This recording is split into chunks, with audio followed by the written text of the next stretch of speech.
Anti-Afro Svengalis. I meant to post this earlier, but got sidetracked by some other issues that came up, but very definitely was going to post this video. This has to do with King Kong Crazy, KKC, and I'm giving the known names and initials. That way we don't have any confusion on the outset. That's who I'm referring to, regardless of how the person ends up being referred to later on in the video.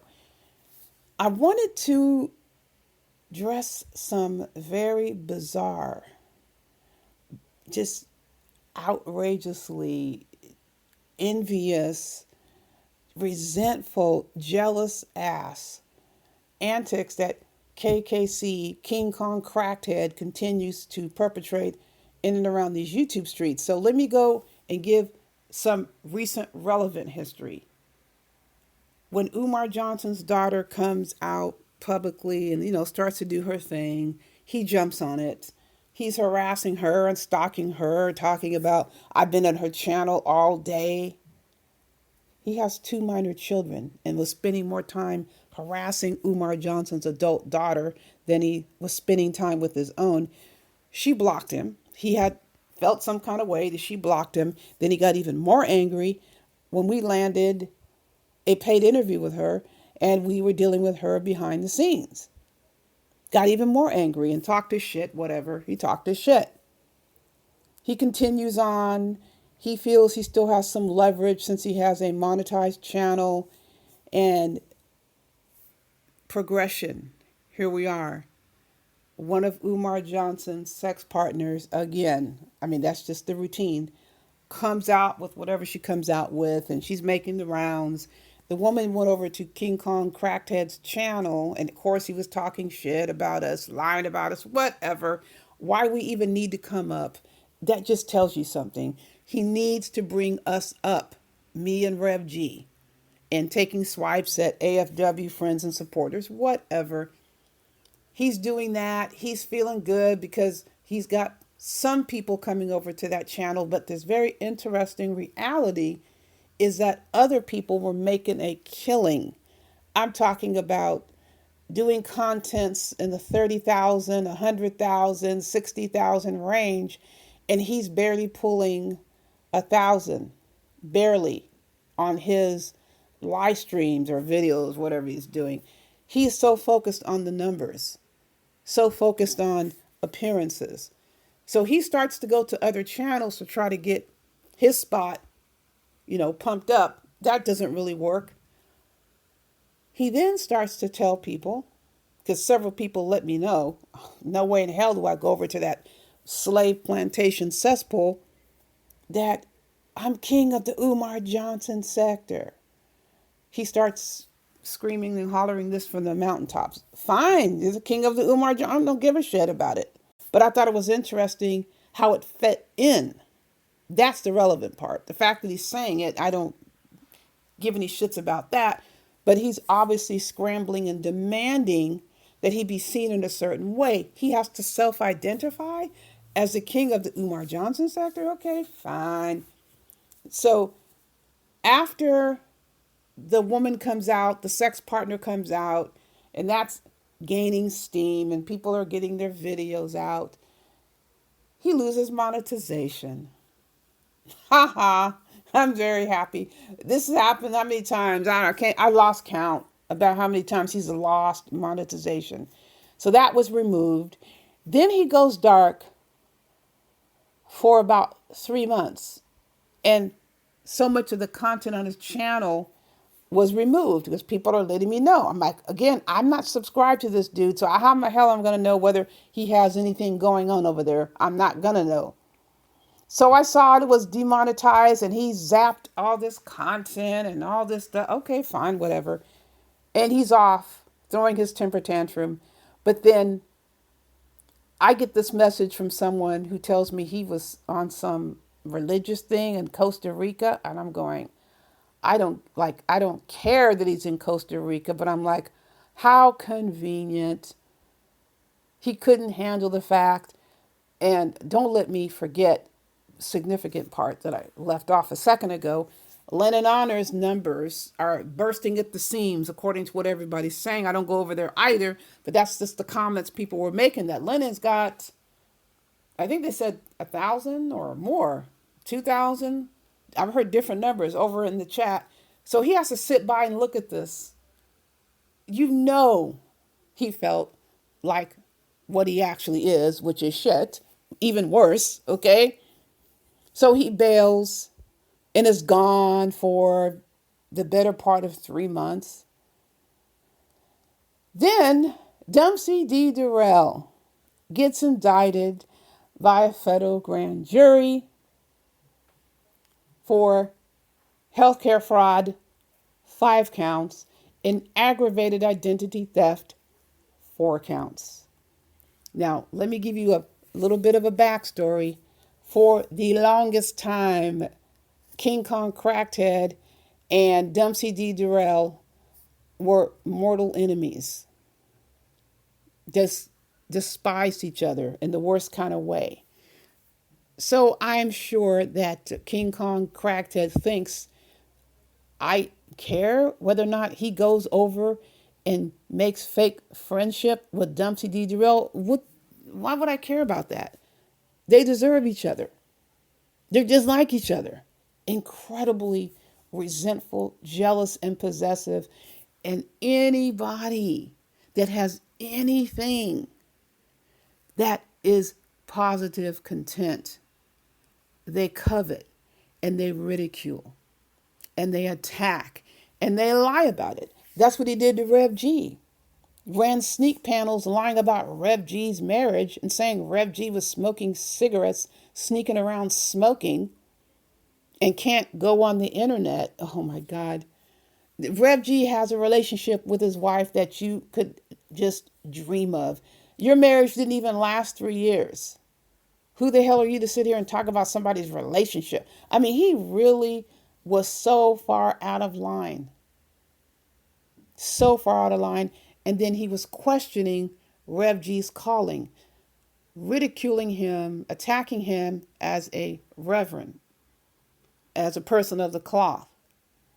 His behavior was so offensive that there were 4 people that were members of his channel when this happened, sent us the live streams where he was just screaming and hollering, just going off.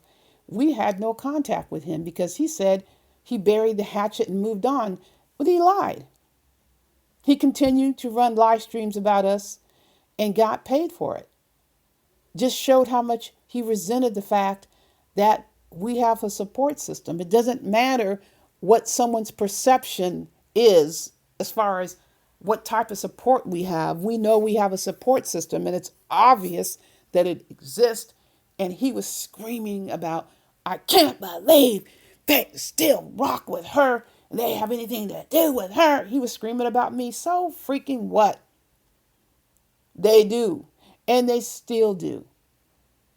We enjoy stronger and stronger support each and every time these freaks try to run their game on us, attack us. Our support base gets stronger. Support has never been about numbers. It's about the quality of the support. And we prove that time and time again. Because they supposedly have these numbers and these subs, but they are too busy being consumed with what we do. So let me get back to present day. Dempsey D. Durrell's 9-count indictment is revealed. Everything's out there.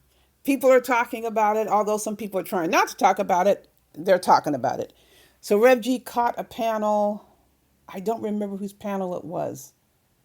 He was on the panel talking about it, and King Kong Crackhead decides to grab the link.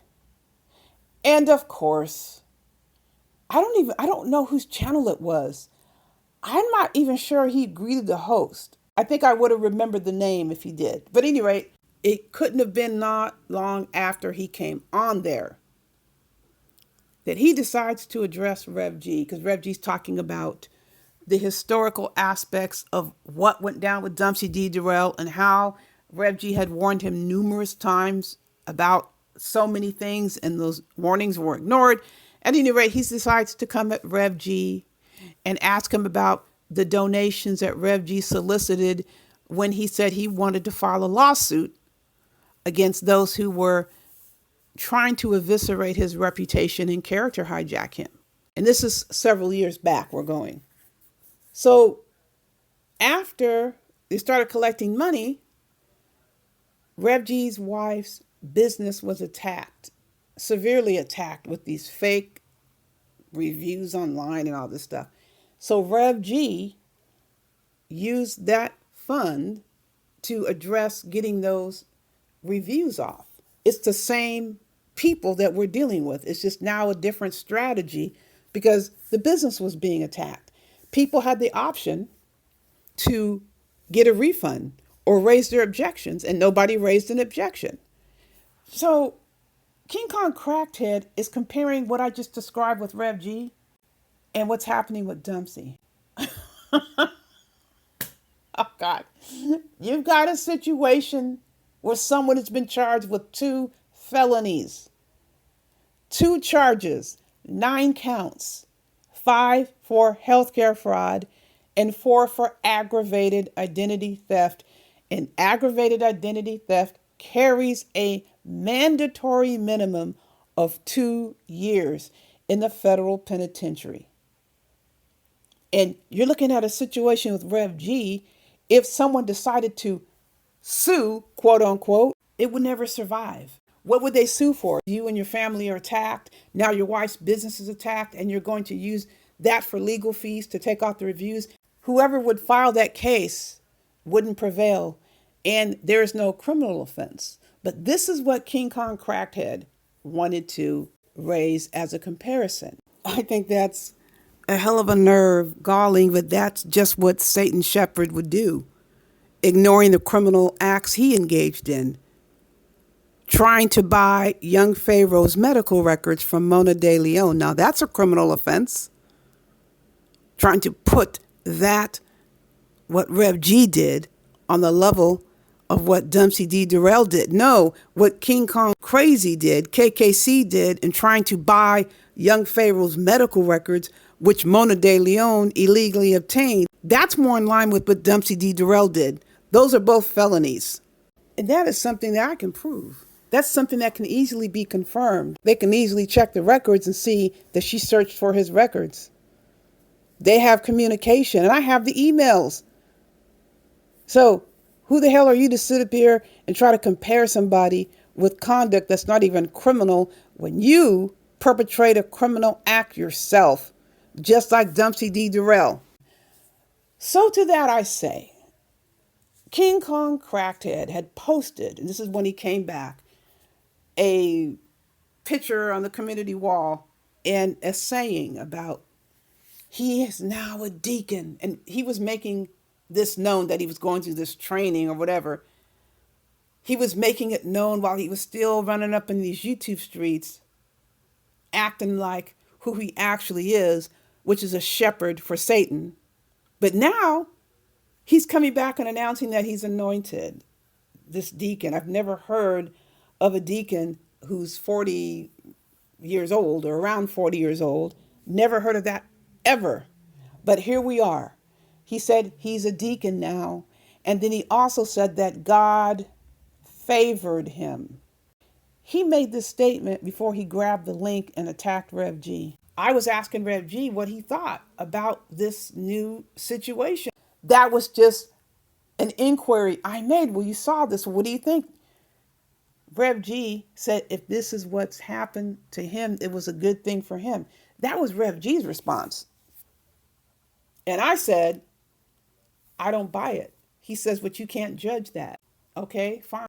But I am in the position to determine whether someone is an imposter, claiming to be a shepherd for God and aligned with Jesus, when they're nothing but a shepherd for Satan.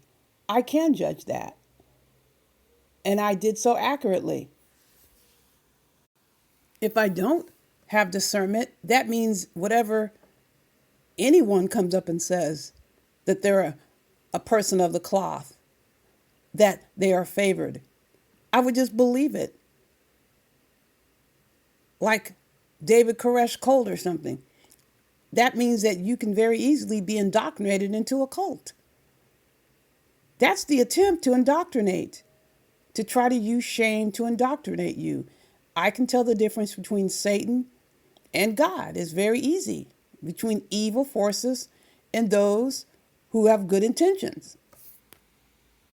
King Kong Crazy, with his resentful, jealous, angry, possessive nature, has the worst of intentions. And he tries to come on as a friend, but he does nothing but knife people in the back who are his supporters. He's an ingrate. Then he gets extremely enraged when you leave and don't want to have anything to do with his bullshit. He wants you to come back under his clutches so he can abuse you some more and harass you and target you. That's where I guess he feels he has power.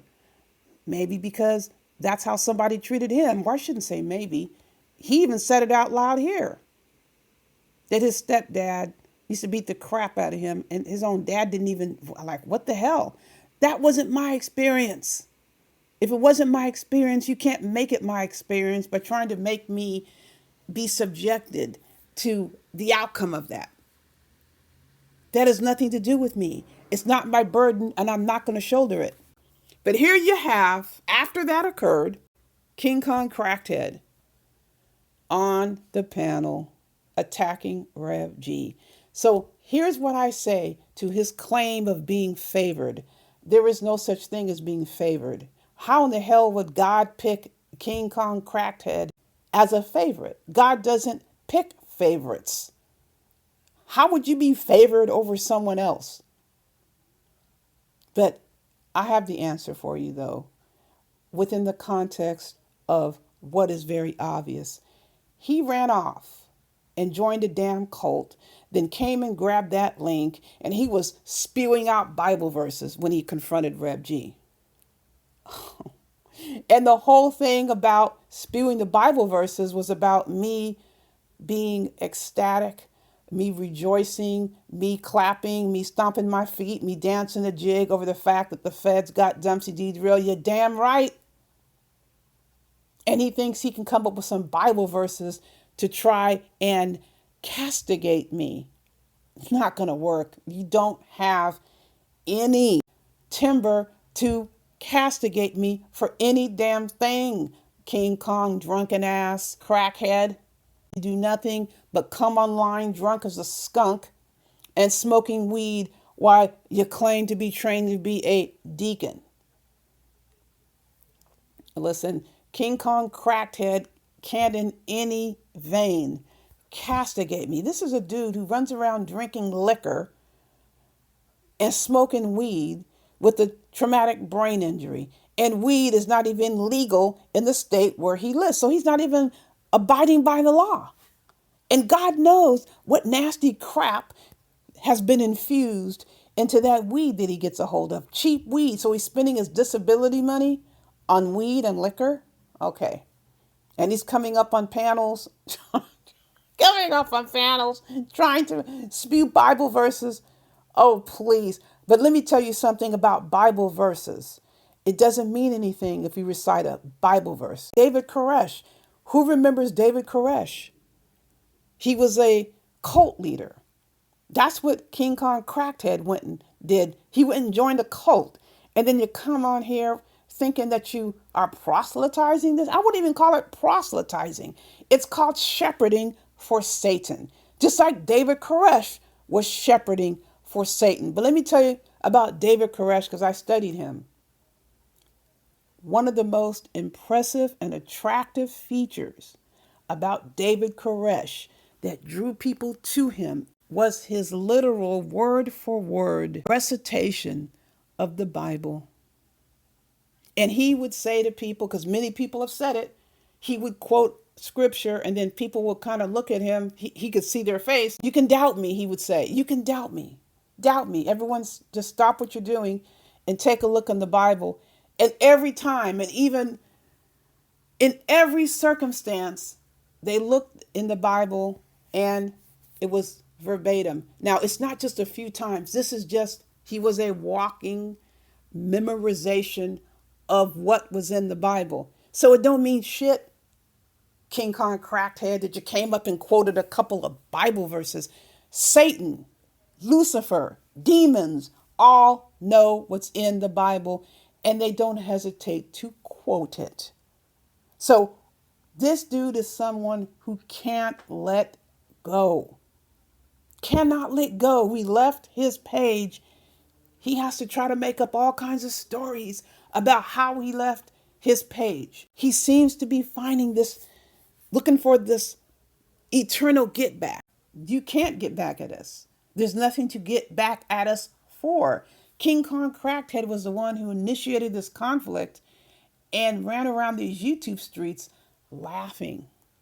He has a problem with me laughing. He was the one that ran around these YouTube streets and laughed every time someone threatened us with all types of physical and sexual violence and rattled off the types of methods that they would use to end our lives, to subject us to sexual torture and rape and all this and attacking families. He thought it was funny. He laughed at it.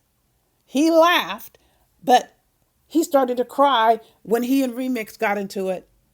Mutual combat. And he wants to try to find a way to blame me and Rev G. We don't take responsibility for anything that doesn't belong to us.